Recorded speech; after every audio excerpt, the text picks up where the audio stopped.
J'ai découvert tout le monde qui parlait à cœur ouvert de son métier. Ça m'a donné envie d'y revenir plusieurs vendredis d'affilée. Instant T, c'est quand même un process qui est vraiment dédié à notre parcours d'architecte, Qu'est-ce que ça avait changé pour toi? la sérénité et la diminution de la charge mentale.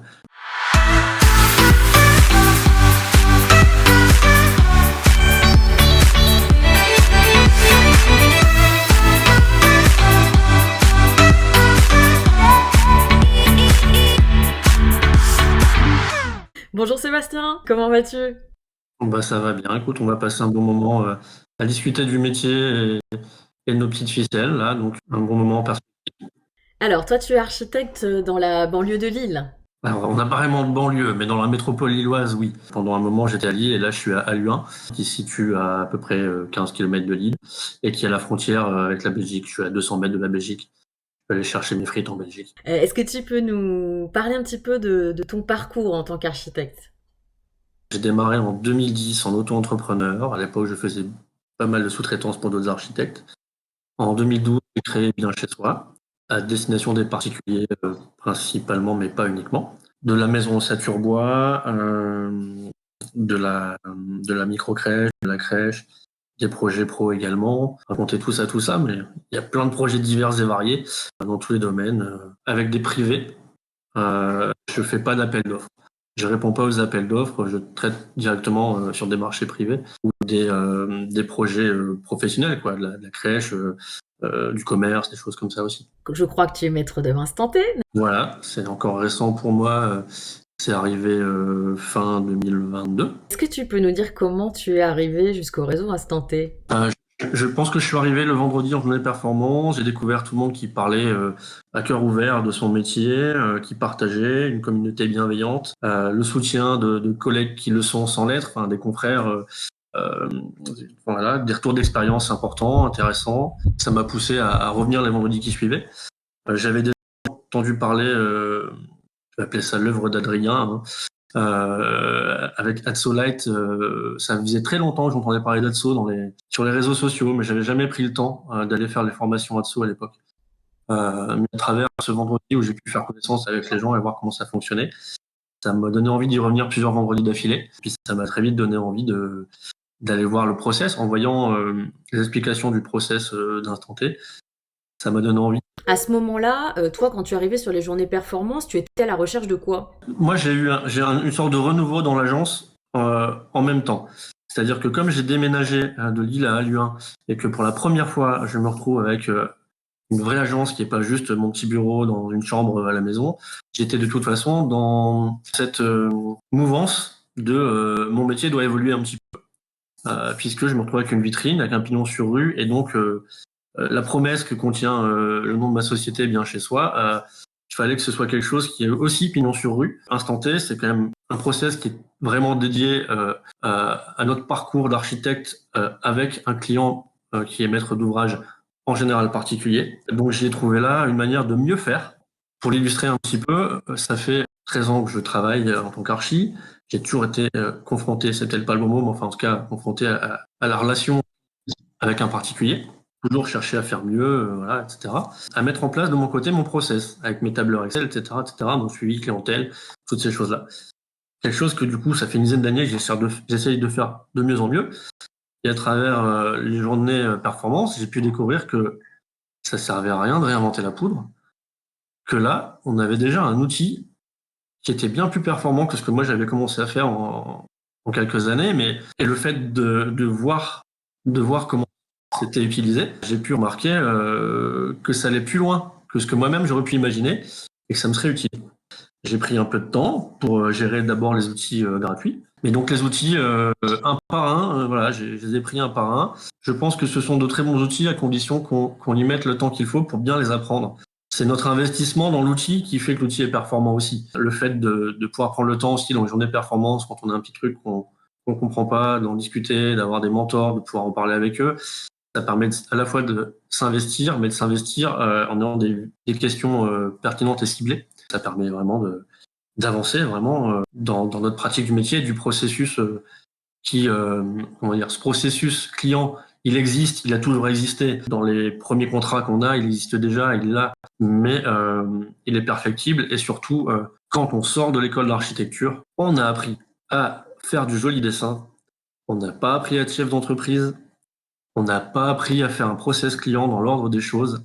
On n'a pas appris la relation clientèle. On a énormément de lacunes que oui, j'ai quand même commencé à combler dans 12-13 ans d'existence, heureusement. Sinon, je serais plus là pour en parler. Non, je partais pas de zéro, mais malgré tout, j'ai quand même vraiment trouvé plein de choses qui m'ont permis d'aller plus loin ou de me conforter dans certains points aussi. Me dire, ah bah oui, ça, je faisais bien de faire ça, mais ah ouais, il y a aussi ce petit truc-là en plus. Et ça, c'est chouette. Toi, en fait, quand tu t'es mis à ton compte, tu as commencé en utilisant, on va dire, le déroulé classique De l'ordre des archives. de l'ordre des architectes. Ouais, Ouais. ok. Et ça, c'est ce que tu as pratiqué pendant plusieurs années en mettant ta patte, en adaptant en fonction Ouais. de ce que tu Ouais. avais rencontré lors de tes projets, de tes Voilà. dossiers, de tes clients. Voilà. Il y a déjà quelques années, j'avais changé de type de contrat et je disais plus je suis l'ordre des architectes. Mais même si c'est pas le même contrat, les phases étaient identiques. Du coup, c'est vrai que on a toujours eu cette question du client de combien ça me coûtait du début à la fin, cette histoire de mission complète. Ça a toujours été difficile d'exprimer à un client pourquoi la mission complète n'était pas pertinente. Et à travers le process instanté, ça permet vraiment d'illustrer. Puisque comment donner le prix à un client de ce que tu vas lui coûter jusqu'à la fin, alors qu'au final, quand t'as pas fait le premier boulot, tu n'en sais rien. Et finalement, la réponse de l'ordre des architectes, du contrat de l'ordre d'architecte tel qu'on le pratiquait à l'époque, avec le pourcentage et ces choses-là, ça donne une réponse correcte par rapport à ce que le client veut entendre. Voilà, ça sera autant du montant des travaux, mais ça donne pas une réponse correcte par rapport à la rentabilité d'une agence. Parce que quand on lui dit que ça sera autant d'argent, ça nous dit pas combien de temps on va passer dessus. Et donc, malgré tout, on connaît pas notre rentabilité. Et ce que j'apprécie vraiment avec les outils instantés, c'est qu'on a une réponse correcte pour le client, qui est très illustrée, qui est très précise, mais qui permet également de comprendre, toi, comment tu travailles, combien de temps tu vas y passer, et du coup, pareil, pour expliquer à ton client que bah, tu peux parfois lui faire une petite fleur en enlevant un petit truc que tu ne feras pas payer, mais que oui, il y a bien énormément de travail à prendre en compte, quoi. C'est d'autant plus important quand on travaille avec le particulier, puisque quand on travaille sur des grands dossiers, les petits temps passés sur un financement global, c'est rien du tout. Mais 3 heures de plus sur un dossier de particulier, ben, c'est 3 heures de plus qui ne sont pas payées. Donc il faut travailler intelligemment et le process instanté permet de travailler intelligemment. Tu as commencé avec les outils Lights, qui sont les outils qui sont mis à disposition gratuitement en téléchargement. Déjà, rien qu'avec les outils Lights, ça t'a permis de structurer ton travail autrement? Alors moi, ce qui manquait dans mon process, c'était ce qu'on appelle le planeur chez Instanté. C'est un tableau de bord. Moi, j'avais mon tableau de bord, mais avec des tonnes de tâches que je mettais dedans, certes. J'ai toujours été très doué pour faire plein de listes, mais une fois que tu as fait des listes, c'est beau, mais après, il faut les purger, les listes. Et le planeur, il est suffisamment bien fait pour que tu connaisses tes deadlines, pour que ça aille chercher les infos dans tous tes autres dossiers automatiquement, ce qui te permet, quand tu travailles sur des dossiers et que tu les mets correctement à jour, d'avoir un bon retour sur ton planeur et d'avoir toutes les infos dans un seul document, ce qui fait que le matin, tu ouvres ce document-là, tu vérifies 2-3 trucs, tu sais où t'en es, et là, tu sais pour qui tu vas bosser aujourd'hui. Aujourd'hui, je bosse là-dessus, demain, ça risque d'être ça, après-demain, ça risque d'être ça. Cela dit, quand tu recommences le lendemain, parfois, ça se met à jour parce que tu as eu des infos la veille qui font qu'il y a des choses qui sont décalées, d'autres qui vont avancer, d'autres qui sont urgents. Mais en fait, en faisant ce petit coup d'œil le matin où tu en es avec ça, tu arrives déjà à traiter très vite priorité. Mieux que ce que j'ai pu le faire avant. Parce que oui, je suis capable de classer prioritaire, urgent, urgent et prioritaire. Ces classements-là, tu as quand même une liste comme ça de tas de machins à faire. Et si tu croises pas ça avec toutes tes deadlines, avec les deadlines des clients, avec les choses, dans quel ordre il faut les faire, etc., ça reste quand même dans ta tête une charge mentale qui est monumentale. Je pense vraiment que le process instanté me permet de diminuer ma charge mentale.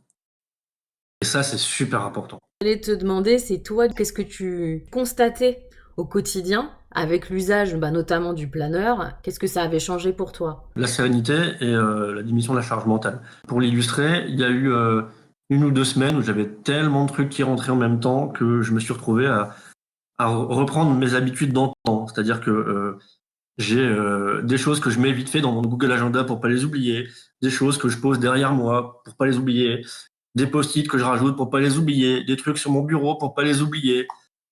Ouais, sauf qu'en fait, tu mets des trucs partout pour pas les oublier, mais le moment où tu veux regarder ce dont tu as besoin et dans quel ordre faire les choses, tu n'as pas une visibilité sur tout ça en même temps. Eh ben, je me suis pris 2 semaines dans les dents. C'est-à-dire que pendant 2 semaines, je me suis retrouvé en retard de tout. Mais dans la réalité, le boulot avançait. Parce que j'ai aussi un collaborateur qui avançait, qui produisait, pendant que moi, je mettais en place des choses, que je gérais des choses.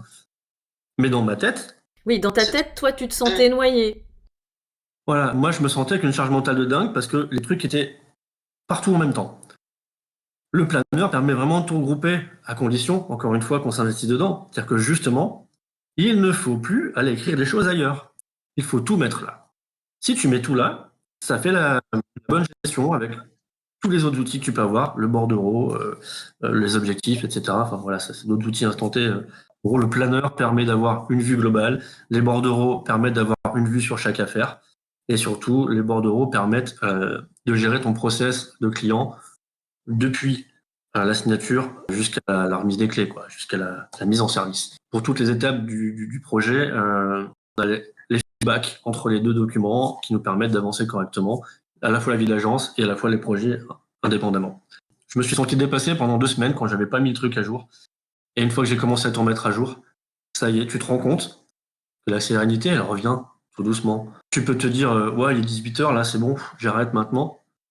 Parce que tu sais que tout est dans ton document. Quand tu vas l'ouvrir demain matin à 8h ou à 9h, t'en es exactement là où t'en étais. Autre chose que j'apprécie particulièrement dans le planeur, que jamais avant j'aurais pensé à mettre en place, c'est le principe d'énergie basse, moyenne ou haute. Qu'est-ce que ça veut dire? Ça veut dire que comme tout le monde, il y a des jours où on n'est pas en forme. Si je dois commencer à travailler sur des choses qui nécessitent vraiment une grande concentration, et que je sais pas pour quelle raison, voilà, j'ai pas bien dormi le matin à 8h, je vais pas me mettre devant mon ordi à faire un truc super compliqué comme ça, quoi. Je vais pas du tout être dedans. Ce qu'on a besoin, c'est quand même de travailler pour se mettre dans l'énergie d'avancer. Et grâce au planeur, on a aussi voilà, certaines tâches qu'on sait qu'on doit faire, où on a identifié qu'il nous fallait pas beaucoup d'énergie pour le faire. Ah, je dois rappeler telle entreprise. Ah, il faut que j'envoie un petit mail à un tel. Ah, il faut que je fasse telle petite chose. Bon, bah, ces petits trucs-là, c'est fait en 5-10 minutes, et puis c'est d'énergie basse. Et ben, c'est génial dès le matin de se dire, bon, allez, on commence tranquillement là. Qu'est-ce que je peux faire rapidement? Ah, je peux faire ça, je peux faire ça. Et en fait, l'action. Donc, à partir du moment où on a commencé à travailler et à faire 2-3 petits trucs, on est dans cette énergie de bosser. Et 2 heures après, le CCTP, ça y est, je peux l'attaquer. Tu utilises le planeur pour gérer la partie entreprise, rentabilité, mais tu l'utilises aussi pour gérer la façon dont tu vas travailler, en fait, tout court, dans tes journées. Ah ouais, complètement. Il y a aussi une partie financière dedans qui permet de savoir où t'en es avec chaque client, de mieux identifier que, bah ouais, mais le client qui paye en temps et en heure, il passe en priorité par rapport à celui qui a 3 semaines de retard. Là, le chef d'entreprise prend le relais. Avant, il ne le prenait pas. Avant, c'était l'architecte passionné qui disait, bah, ah, je lui ai promis que c'était à faire pour telle date, je le fais pour telle date. Ouais, mais Sébastien, reviens en arrière, là. Ton paiement, il n'est pas arrivé depuis 3 semaines. Peut-être qu'il faut d'abord tester pour ceux qui t'ont déjà payé. Je pense que le process instanté permet de remettre les pieds sur terre et de sortir aussi de l'architecte dès qu'on est à la sortie de l'école, quoi. À la sortie de l'école, on est content, on adore ce qu'on fait. On veut faire plein de choses pour les usagers. On est content de faire plein de choses pour eux et on continue à le faire maintenant, heureusement, attention. Mais je veux dire, il faut aussi se rappeler qu'on est à la fois architecte et chef d'entreprise et que, ben oui, on fait plein de choses pour les gens et pour leur plaisir plus que pour le nôtre au final, mais on ne doit pas le faire à perte. Mais voilà, c'est aussi ton métier, c'est Ouais. avec ça que tu gagnes ta vie et que tu payes tes Et ouais. factures. C'est anti-charrette, se rappeler qu'on a une vie. Ah ouais, ça, Julien nous en avait parlé en disant qu'effectivement, ça lui avait permis de mettre à distance la notion de charrette, qui est très très commune dans les agences d'archi, et qui n'est pourtant pas un mode de vie qu'on souhaite. Non. Voilà. Donc ça m'arrive encore de bosser plus tard le soir, c'est comme ça. Il y a des dossiers, t'es pressé, tu sais que le client est pressé, tu prends le temps qu'il faut et tu fais ce qu'il faut. Mais oui, il y a 45 ans, je vais plus aller faire des nuits complètes sur un dossier. Je pense que si t'en es à faire toute une nuit sur un dossier, c'est que t'étais en retard et que tu l'avais pas prévu assez vite, quoi. Il y avait peut-être un défaut d'organisation à ce moment-là. C'est ça. Donc là, tu as évoqué, alors on va pas rentrer dans le détail, mais tu as parlé du fait qu'on pouvait gérer la partie financière des règlements dans le planeur. Donc ça, oui, c'est ce qui va s'appeler l'onglet objectif, c'est dans le dossier comptabilité. Mais effectivement, il y a moyen avec le planeur de faire je me permets de préciser, de faire le tracking, on va dire, de l'organisation de l'agence et de tes tâches, et aussi de faire le tracking des facturations et des paiements. Donc ça permet quand on les combine, d'avoir ces fameux calculs de rentabilité. Et je dirais même que je sais, et j'ai vu en commençant à parcourir déjà à l'époque, que grâce à l'objectif dans le planner, je peux également d'avance préparer mes prévisionnels sur 2-3 ans. Et c'est aussi très intéressant parce que j'ai eu un petit bout de pré-travaux à faire pour le rez-de-chaussée qu'il fallait aménager pour l'agence. Si tu as correctement rentré toutes les affaires qui arrivent dedans, si tu as déjà rentré toutes tes futures charges dedans, en fait, très rapidement, ton prévisionnel sur 3 ans, c'est l'édition de quelques tableaux et tu peux aller en banque avec ça directement, quoi. Si tu cherches un prêt, tu arrives avec des documents qui sont concrets aussi, donc c'est quand même super bien.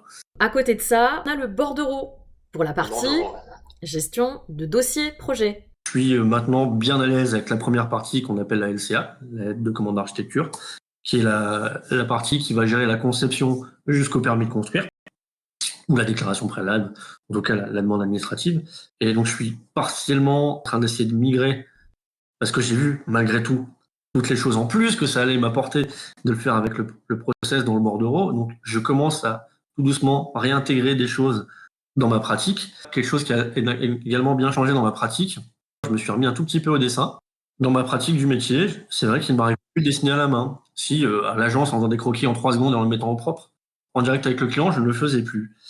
Et c'est vrai que ça a apporté quelque chose de plus, qui est que maintenant, dans cette mission avant le permis, avant même de commencer au plan, de commencer à faire un plan et une 3D, toutes les idées sont déjà élaguées en direct avec le client à travers des croquis faits avec lui pour illustrer ce dont on parle.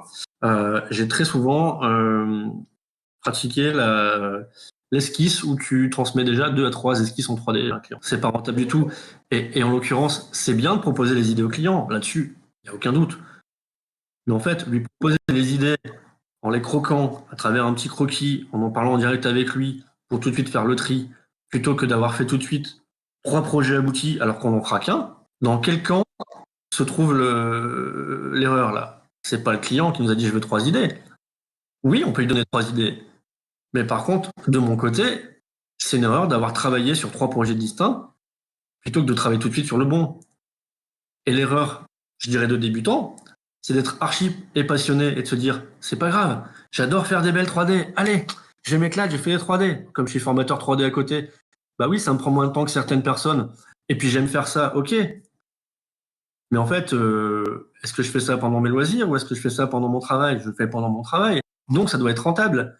Mais faire 3 projets au lieu d'un, je plombe moi-même le chiffre d'affaires de mon agence. Le problème étant que comme tu lui as proposé 3 projets, il y en a un pas cher, il y en a un qui correspond correctement, et il y en a un troisième avec full option. Sauf que quand je faisais ça, le client, il voulait quoi? Le prix du pas cher avec ce qu'il avait vu dans les full options. Parce que j'avais beau lui dire, vous avez le budget de ça actuellement, mais si vous voulez aller plus loin, il faut une rallonge de autant, etc. J'ai souvent eu des clients qui disaient, ouais, mais on va quand même le mettre au permis, et puis on verra si ça va pas dans le budget après. Sur le coup, quand ils te le disent, ils le pensent. 6 mois après, dans leur tête, il y a ça va passer dans le budget qu'on avait. Pardon? Et qu'est-ce qui se passe à ce moment-là? Il se passe qu'on vient reprocher à l'architecte de leur avoir fait un projet qui correspond pas à leurs attentes. Alors qu'en fait, tu leur en as fait 3 et ils ont pris le plus cher, sans en avoir les moyens. Sauf que maintenant, avec le bordereau, on va dessiner un projet en précisant clairement dans les topics et localisations qu'est-ce qui est l'ordre du besoin prioritaire, quel est leur souhait, et on peut aussi leur proposer des choses en option. On arrive à remettre dans les mains du maître d'ouvrage son budget. L'architecte, il fait que exprimer en plan et en maintenant topic localisation ce que le client a demandé. On peut pas faire des miracles. On est là pour répondre à un besoin. À travers le process et de la manière dont tout est bien géré, on arrive aussi à donner au client la manière de reprendre la main sur son budget. C'est pas nous qui imposons un budget. C'est le client qui dit ok, alors effectivement, je veux absolument ça. Je veux absolument ça, donc je mets le budget là. Comment est-ce que tu procèdes avec tes clients? Alors, après le rendez-vous de programme, après le rendez-vous d'exploration, il y a un rendez-vous d'arbitrage. Donc tous les topics et localisations qu'on aura déjà pris en compte auparavant et qu'on aura dessiné dans notre dossier graphique, en plan, en volume, etc. Tous ces éléments ont une ligne pour chaque topic qui sera provisionnée. Il ne s'agit pas là de dire voilà, votre projet coûte tel prix. On n'a pas fait, la consultation à ce moment-là, mais on connaît quand même les chiffres du marché, les prix du marché à l'heure actuelle, à l'instant T. Donc, en fonction de ça et du coup nos maîtres, on a déjà, dès cette esquisse, une provision de ce que coûte a priori ce projet. Ce qui fait qu'en arbitrage, on peut déjà, avec le client en rendez-vous, évoquer ces différents points, lui expliquer pourquoi il y a ci, pourquoi il y a ça, parce que dans chaque pièce, on prend tout en compte. On a beau être en esquisse, on a déjà pris en compte que dans son séjour, il y avait 2 cheminements différents pour les luminaires. On a déjà pris en compte qu'il y aurait 5 prises, plus 3 prises spécifiques au niveau de la Freebox et d'autres choses, etc. Tout ça, on l'a pris en compte tellement en amont que c'est déjà chiffré à ce moment-là, et qu'en fait, on peut déjà lui dire que son séjour lui coûte à peu près autant, que sa salle de bain lui coûte à peu près autant. Parce qu'on a déjà, avec des lignes comme ça, par défaut, donné des chiffres. C'est pas un chiffre définitif, ce sont des provisions. C'est la maison que je vous ai dessinée coûterait environ ça. Maintenant, ce dessin, il n'est pas définitif. Si vous me dites finalement, je veux pas une douche pour 6 personnes, je veux une douche pour 2, eh ben ça fonctionne. On peut faire diminuer les coûts. Le client est face à ses propres choix. En fait, on est le traducteur de son programme en graphisme. Enfin, c'est une des facettes de notre métier. Il y en a un peu beaucoup quand même. J'ai encore entendu ce matin, sur votre projet, c'est fait comme ça. Je dis, mais non, madame, c'est pas mon projet. C'est votre projet. Là, tout ce que j'ai dessiné, c'est ce que vous m'avez dit au rendez-vous de programme. Maintenant, si vous trouvez que ça, il faut pas le faire, moi, j'ai aucun souci avec ça. Vous m'avez dit que vous aimeriez bien avoir ça, je l'ai dessiné. Mais effectivement, c'est un souhait. C'est pas un besoin prioritaire. Si vous en voulez pas de problème, on le fait pas. On demandera pas aux artisans de le chiffrer. Et puis voilà, sur mes plans, j'enlève. C'est réglé. Il n'y a pas de problème. Je vous le propose. C'est tout. Et ça, tu peux te le permettre parce que tu n'es pas rémunéré au pourcentage. Effectivement, le process instanté, il va complètement à l'encontre du pourcentage. Tout simplement parce que faut pas être une bête des maths pour se rendre compte que quand on est payé au pourcentage, plus ça va coûter cher en maître d'ouvrage, mieux on gagne notre vie. Sauf qu'en fait, j'ai pas envie de gagner ma vie sur le fait que le montant des travaux soit élevé. Je veux juste gagner ma vie par rapport au temps que je vais y passer. Mon but, c'est de faire dépenser le moins possible à mes clients. Maintenant, effectivement, s'ils veulent du marbre, ils auront du marbre, ils le paieront plus cher. Dans l'absolu, que je mette du marbre ou que je mette un placo, moi, tant que j'ai dessiné la bonne chose au bon endroit au bon moment, mon boulot, il est à peu près le même. Par contre, si on me dit, je mets du marbre, je dessine du marbre, la semaine d'après, non, on met du placo, je dessine du placo, la semaine d'après, on me redit, non, mais en fait, on va plutôt mettre un bardage bois. Si je refais le boulot 3 fois, là, par contre, c'est moi qui y perds et c'est pas pertinent. Donc, en fait, plus en amont, on donne une vraie notion des coûts au client, plus vite, on va avancer sans avoir à faire des tonnes de modifs. Pour l'instant, c'est ce que je constate par rapport à ce que je faisais avant avec mes trois validations mes 3 projets. Je faisais une esquisse avec 3 projets, mais mon avant-projet, c'était un mix des 3 projets. Là, en fait, j'ai qu'un projet. Il n'y a qu'un projet, et c'est le projet la cliente, et du début à la fin. Tu constates que tu arrives plus vite au projet tel que ton client le souhaite. Tel que mon client le souhaite, je pense, oui. On va y arriver plus rapidement. Et surtout, les arbitrages, du coup, interviennent beaucoup plus vite. Parce que avant, j'avais tendance à avoir des arbitrages, du coup, au moment de la consultation des entreprises, au retour de la consultation. Ce qui fait qu'on a déjà analysé, donc on a déjà passé un temps de dingue. Quand ça revient, c'est trop cher. Qu'est-ce qu'on fait? Ah bah du coup, j'ai pas le budget, on arbitre. Sauf que arbitrer au moment du DCE, ça veut dire quoi? Ça veut dire que l'architecte, il doit refaire un avant-projet, il doit refaire un DCE. Ouais, sauf qu'en fait, si on le fait juste avec le temps qu'il faut et au bon moment, en fait, on le fait au début comme ça. On perd pas ce temps, on fait pas le boulot 2 fois. Le client, il n'a pas besoin de payer 2 fois. Toi, tu es juste rentable sur le temps que tu as passé. Tu as fait le boulot comme il faut. Et je pense que ce process permet de le faire correctement. Ce que tu constates, toi, l'application du process instanté, elle te permet d'avoir ce déroulé-là et de ne pas avoir à revenir en arrière? Alors l'avenir nous le dira parce que forcément pour le moment je suis pas encore dans des phases comme ça où j'en suis pas si loin, mais je constate quand même que déjà là sur des missions des LCA, on se pose des questions que d'habitude je me pose juste avant de démarrer le chantier avec le client.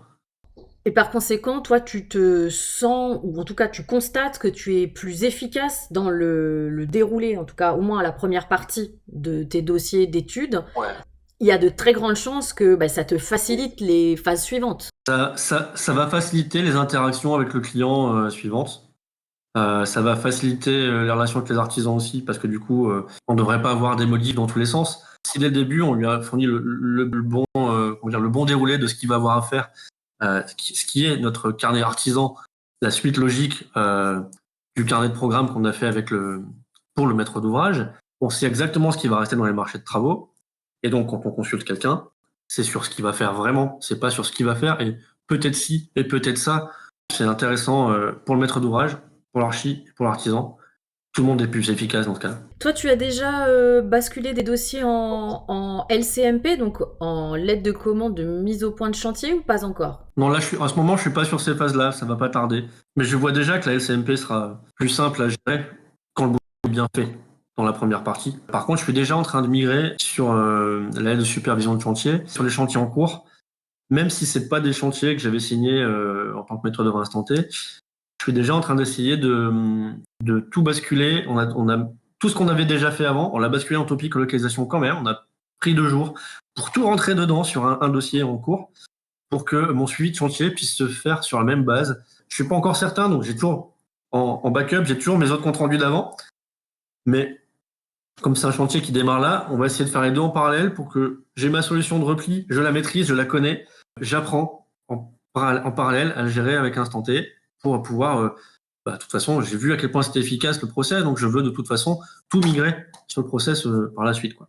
Ouais, donc là, tu as réussi. Alors, tu as trouvé quand même qu'il était possible. Alors, attention, on y va avec des pincettes, hein, ça se fait pas comme ça, mais qu'il était possible de prendre, entre guillemets, le process en cours de route, en tout cas au moins pour la partie pilotage de chantier, pour pouvoir effectuer un suivi de chantier avec l'usage du bordereau. Voilà, c'est pas rentable pour moi parce que j'ai passé du temps de LCA que j'ai dû refaire. Voilà. Mais je l'ai fait pour mon maître d'ouvrage et pour me dire que comme ça, voilà, je gagnerai du temps sur mon chantier parce que j'aurai un vrai suivi de chantier qui est quand même très pertinent dans les documents Excel qu'on a dans le bordereau et compagnie. Ça va me permettre d'avoir une trace de tout ce que je dis d'habitude sur du compte rendu Word. Et donc, en fait, d'une semaine à l'autre, c'est moi qui faisais le pointage de tout, qui a vérifié si c'était fait, pas fait, etc. Je remettais tout en rouge et puis j'allais vérifier ligne par ligne chaque truc, quoi. Sauf que maintenant, si c'est automatisé et que ça me permet de pointer juste un truc qui est automatisé, ça y est, ça c'est fait. Bon, ça c'est pas encore fait. Ça y est, ça c'est fait. Ça c'est pas encore fait. Et que le compte rendu soit automatisé par rapport à ces infos-là, ça veut dire qu'en plus j'ai un historique de tout ça dans mon bordereau. Et cette histoire d'historique, je pense qu'elle est super importante et qu'on n'en prend pas à la mesure dans notre métier parce que malheureusement, des fois il y a du juridique, des fois il y a des choses avec des gens de mauvaise foi. Mais en tout cas, on a une vraie traçabilité de l'information. On passe par les mails pour quasiment tout. On fait tout avec de l'écrit parce que c'est important que les choses soient écrites. Ce bordereau nous permet d'avoir des traces écrites de tout ce qui se passe en interaction client, en interaction artisan. Je vais préciser que juste c'est le même bordereau qu'on peut utiliser, alors en faisant des copies bien entendu, hein, pour les sauvegardes, on n'oublie pas, mais c'est le même bordereau que tu vas utiliser quand tu démarres un chantier de zéro, que tu vas utiliser en phase de LCA, l'aide de commande d'architecture, en phase de LCMP, l'aide de commande de mise au point de chantier, et en LCSC pour la phase de pilotage de chantier. Ça veut dire que toi, tu vas te mettre à fonctionner avec ces 3 étapes qui sont les 3 contrats du process instant T. Au final, qu'est-ce que tu penses de ce fonctionnement en 3 contrats? Le fonctionnement en 3 contrats est intéressant pour à la fois le maître d'ouvrage et l'architecte, puisque humainement parlant, comme on a 3 contrats, on a des clients qui veulent uniquement aller jusqu'au permis de construire. Donc il n'y a pas de souci, on va avec eux jusqu'au permis de construire. C'est la LCA, pas de souci, on y va comme ça. Et puis en fait, dans cette relation client qui s'installe dans la LCA et le professionnalisme qu'on peut avoir, ils peuvent se dire, finalement, si on allait un peu plus loin. Donc ça, pour ceux qui n'avaient pas pensé à la mission complète à la base, c'est un atout, parce qu'ils se rendent compte du boulot, ils disent que ça leur est utile, ils ont peut-être envie d'aller plus loin. Et inversement, quelqu'un qui nous aurait dit je veux à tout prix une mission complète, à qui on aurait répondu oui, peut-être que là, en fin de LCA, on va se rendre compte qu'après il y a un point à faire avec le client pour dire oui, on y va ou on n'y va pas. Et donc le fait d'avoir déjà une première LCA, ça permet que le maître d'ouvrage nous comprenne bien, que nous on comprenne bien le maître d'ouvrage, qu'on s'entende bien, et du coup on s'entend bien et c'est super, on continue. Donc mission suivante, LCMP. Et ça se poursuit de la même manière, et si ça se passe toujours bien, hop, on continue.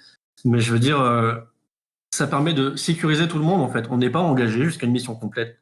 Si toutefois il y avait un souci, on peut ne pas s'en réengager. Pour le client, c'est important de dire qu'il n'est pas pieds et mains liés avec un architecte si jamais on n'était pas en phase, et voilà. Tout le monde a le choix et fait le choix de continuer ou pas, C'est ça. en fonction des C'est circonstances. ça. C'est une opportunité qui est laissée. On va arriver là sur la fin de notre échange. Un retour que tu peux nous faire?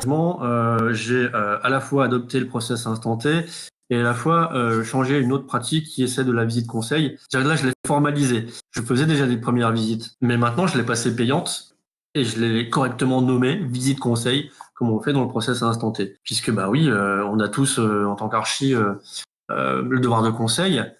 Cela dit, le devoir du conseil, et le temps qu'on y passe, ça se paye. J'ai beaucoup pratiqué avant des visites conseil sans qu'elles en aient le nom, sans être rémunéré, pour espérer avoir un contrat.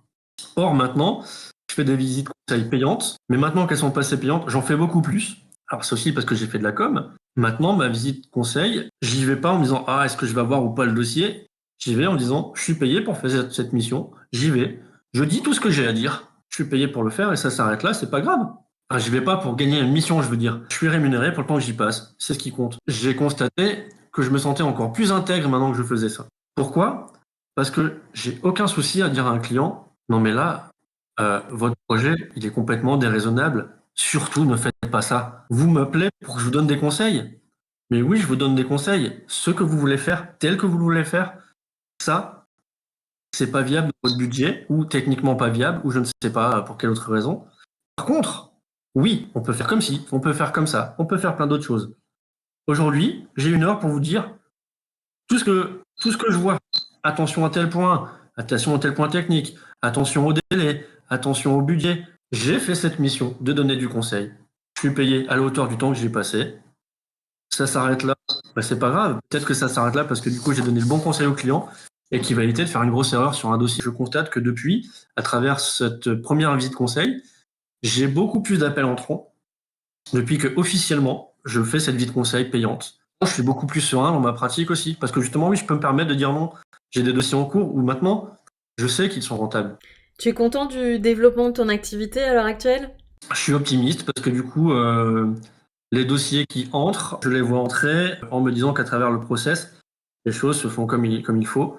Donc je suis optimiste, je vois les dossiers arriver, je vois le nombre de lettres de commande que j'aimais augmenter. On disait en général qu'il faut faire 10 visites pour avoir un devis, il faut faire 10 devis pour avoir un contrat. Bah, en fait, là, c'est beaucoup mieux que ça. Je suis vraiment optimiste sur l'avenir parce que je vois les choses évoluer dans le bon sens. On va arriver à la question bonus. Est-ce que tu as éventuellement un ouvrage, une lecture ou un support dont tu veux nous faire part et que tu souhaites partager? C'est une phrase qu'on dit de Marc Aurèle, qu'on appelle la prière de la sérénité.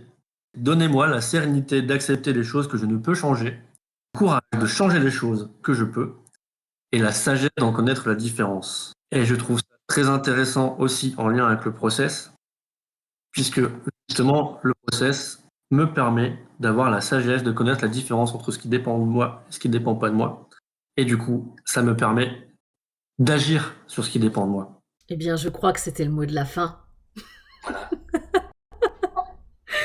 Et en tout cas, merci pour cette phrase effectivement pleine de sagesse. Je te remercie Sébastien pour ce témoignage. On mettra donc en dessous les coordonnées de ton site internet pour qu'il y a des gens qui veulent aller voir ce que tu fais comme projet. Et je rappelle que tu es donc architecte à côté de Lille À Luin.